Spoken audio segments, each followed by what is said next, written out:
সেই জন্য আপনাদের উদ্দেশ্যে দুইটা কথা বলি। আপনারা অনেক কষ্ট করে আসছেন। অ্যাকচুয়ালি সম্বর্ধনার মালিক আমি না, সম্বর্ধনার প্রাপ্য হইলেন আপনারা। কারণ সবাই যার যার জায়গা থেকে আপনারা বিপুল ভোটে আপনারা বিপুল ভোটে আমাকে পাস করাইছেন।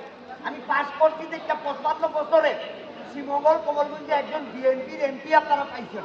এই কারণে লন্ডনে আমি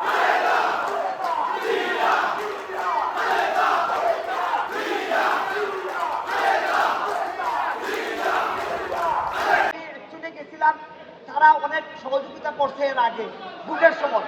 আমি গেছিলাম কৃতজ্ঞতা প্রকাশ করতে, তারা সেখানে নাগরিক সংবর্ধনা দিয়ে দিচ্ছে। তা আমি ওইখানেও বলছি যে এই সংবর্ধনার মালিক আমি না, এইটার মালিক আমার কমলগঞ্জ শ্রীমঙ্গলের যারা দলীয় কাজকাজ করছে, ভোট দিচ্ছে, আমাদেরকে 35 বছরে বিএনপিকে একটা এমপি উপহার দিচ্ছে, তারাই মালিক।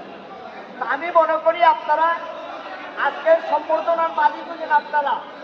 আমার উচিত আপনাদেরকে সম্বর্ধনা দেওয়া। আমি তো একটা ব্যক্তি, আমার পক্ষে কোনো কিছু সম্ভব না যদি আপনারা আমার লোকে না থাকেন। সম্মানিত ব্যক্তিবৃন্দ, আমরা আমাদের দল বিপুল ভোটে ক্ষমতায় গেছে, বিপুল ভোট আপনারা দিচ্ছেন, দল ক্ষমতায় গেছে।